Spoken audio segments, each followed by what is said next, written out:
intelectual tão ampla. E aí encontra um elemento que já começo a diferenciar e a saudar na teoria.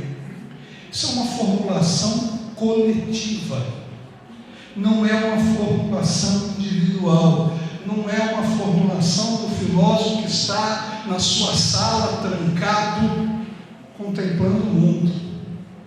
É alguém que está orientando 8 doutorandos que tem uma discussão. É possível uma escola comprometida com as classes populares? É possível defender a escola pública, que sabemos orientada e coordenada pela política burguesa? Interessa essa escola à classe trabalhadora? E sabemos que na década de 70, um pouco antes já havia essa discussão, há uma divergência profunda. Nos primeiros textos de Paulo Freire, ele ainda trabalha a categoria classe social. Então, se nós pegarmos o texto de educação, como prática de liberdade, nós vamos ver que ele ainda trabalha numa concepção dialética, que depois, ao longo do tempo, vai se afastando e vai constituir uma das vertentes da pedagogia que pretende se opor ao que está aí. E o que está aí é Philippe Perrenot e a sua turma.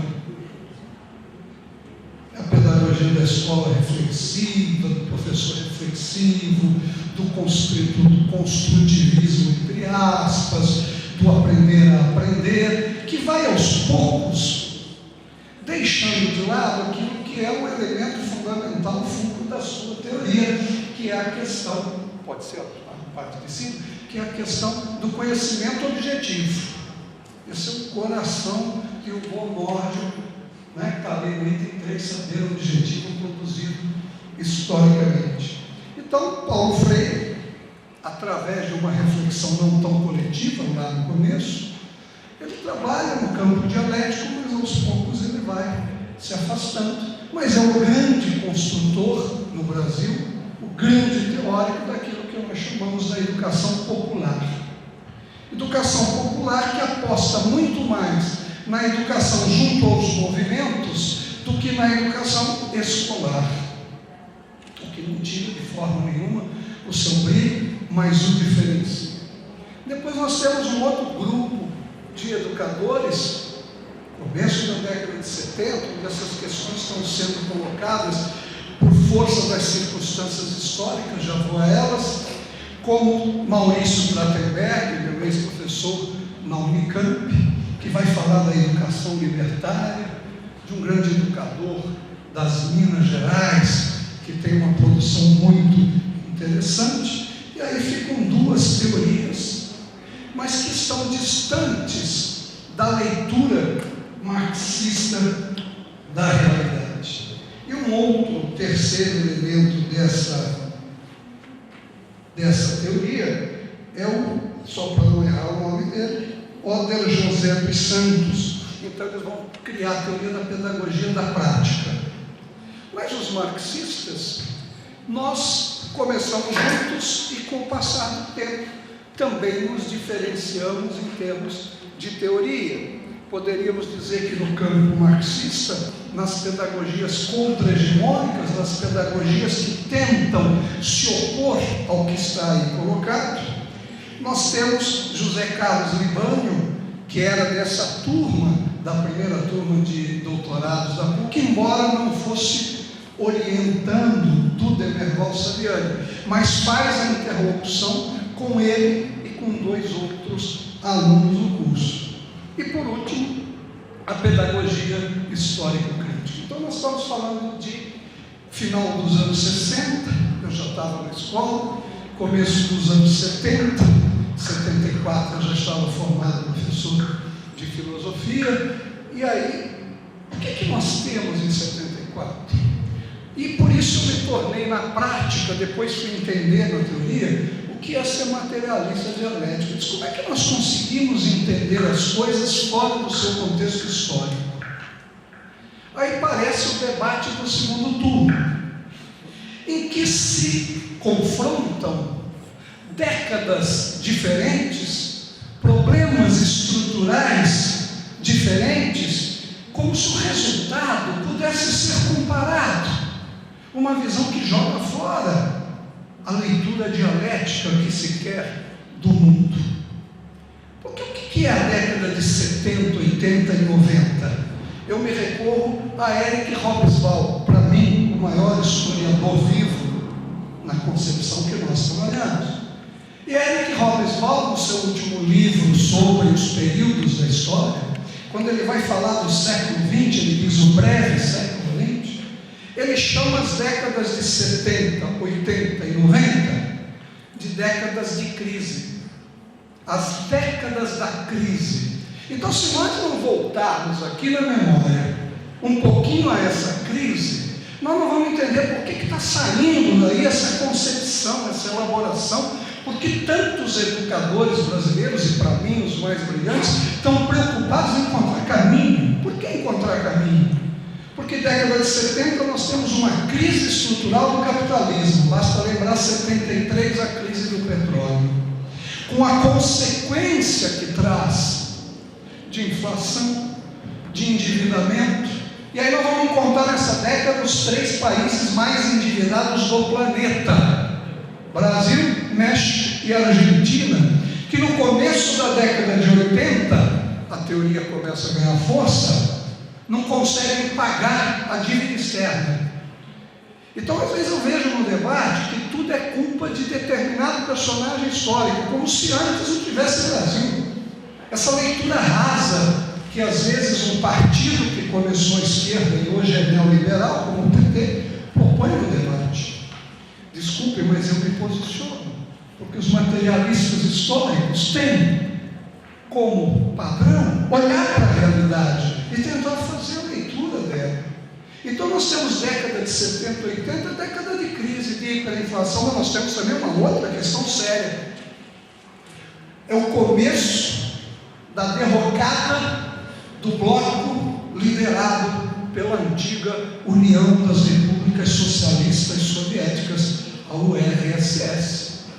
E depois nós vamos verificar na década seguinte o desmembramento desse bloco, cujo ápice para nós ficou como simbólico a queda do Muro de Berlim, que separava a Alemanha oriental comunista da Alemanha ocidental capitalista. Então, uma década em que aquilo que está proposto, seja pelo capitalismo, seja pelo socialismo, está ruindo. Então começam alguns teóricos da educação a tentar entender esse processo. Vamos lembrar também de maio de 68, o movimento na França, em que se tentou pela primeira vez, através da cultura, mudar as coisas. Não conseguiu mudar as estruturas, mas abalou as certezas da época.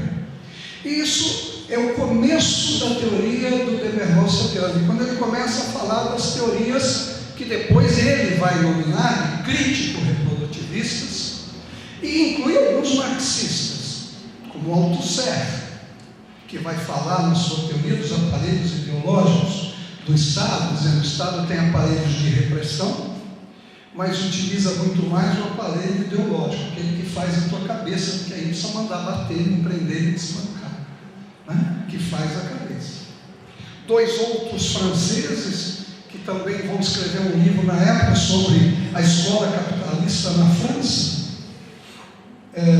e aí também vão fazer a crítica à proposta educacional que se tem, até aquele que ficou mais conhecido no Brasil, mas não tem nenhuma influência de Marx, tem influência de Weber, tem influência de Durkheim, que é a reprodução do Bourdieu e do Passeron. Isso que eu estou citando são as leituras do Saviano e são as leituras dos seus orientandos. Portanto, é isso que está passando, teoricamente, para o Saviano poder daí beber elementos. Mas aí ele vai além. Ele, na realidade, não explicita muito isso, mas com a liberdade que ele me dá, eu explicito.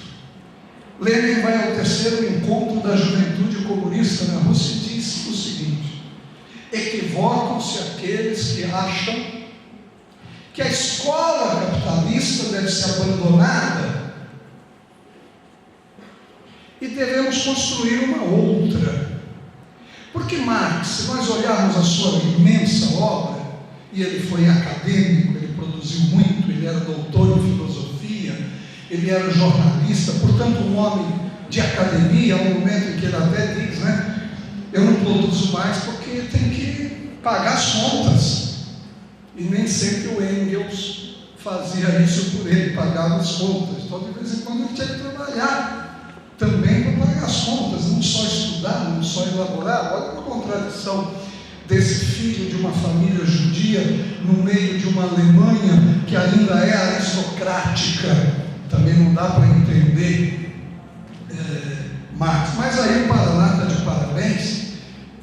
Os professores de filosofia receberam aquele grosso que chama Antologia de Textos, que eu li esta manhã, descobri aqui que vocês têm um material de filosofia e passei a madrugada e amanhã lendo o livro da secretaria e esse de Antologia. Então lá os textos principais, e aí encontro gratamente aqui na página, é um texto curto, não vou me alongar, na página número 299, um dos professores da rede pública falando do materialismo histórico, num parágrafo magnífico, parabéns. O materialismo histórico surge meados do final do século XIX, fundado por Karl Marx e Friedrich Engels, e quer dizer que o ser humano é determinado social historicamente. Isso quer dizer que não se pode pensar o homem fora do seu contexto histórico e social. O homem está limitado a esse contexto pelos problemas, interesses, dificuldades, ou seja, determinado pelas condições materiais de seu tempo e pelas condições sociais. Paulo Freire vai retomar na pedagogia, o último livrinho dele, ele vai dizer: o homem é um ser inconcluso, inacabado. Volta, portanto, à concepção de homem que está posta para nós, os materialistas históricos. E eu tenho um texto que eu utilizo em aulas de filosofia, não vou perturbá-los com ele, mas deixo aqui depois, porque uma das coisas que eu aprendi com essa teoria é que nós temos que produzir texto. A exemplo do Paraná, texto dos professores da rede. Parabéns. São Paulo, economicamente, dizem, leva o Brasil nas costas, mas em termos de ensino de filosofia, precisamos vir mais vezes ao Paraná para aprender, porque estamos muito distantes dessa produção coletiva. Então eu ensino os meus alunos que produzam, que escrevam um texto, não precisa ser um grande texto, olha, um texto de uma página, põe suas ideias, coloca para os alunos, põe para debater. E eu começo sempre perguntando, e aí vou perguntar para esta moça, pelo simples fato que ela adora a rua, como é que a gente faz gente? Como faz gente? Antes que você responda precipitadamente, no sentido antropológico, precisamos fazer o que você pensou, se não fizer não acontece, embora a Xuxa tenha feito de outra forma, disseminação in vitro, nós podemos fazer, mas basta, aí vem a pergunta filosófica que eu pergunto aos meus alunos, basta nascer para ser gente? Como é que a tartaruguinha vira gente? Já vi tartaruguinha nascer? Me chama muito a atenção, porque a mãe tartaruga vai para a praia, cavuca um buraco, deposita entre 100 a 150 ovos, tampa o buraco e vai embora, nem olha para trás. E aí, com o calor, esses ovos vão maturando, e no momento da sua maturação, pelas contradições internas que ele tem, porque se a semente fosse só semente, não virava nada. Então a semente é algo mais do que semente, ela carrega em si a contradição, depois cantada por vários poetas, inclusive Gilberto Gil, quando diz que o amor da gente é como um grão, tem que morrer para germinar, tem que morrer para nascer. A contradição faz parte da vida. Contradição essa que a filosofia sempre viu, desde o primeiro primeiro grande debate Heráclito-Parmênides,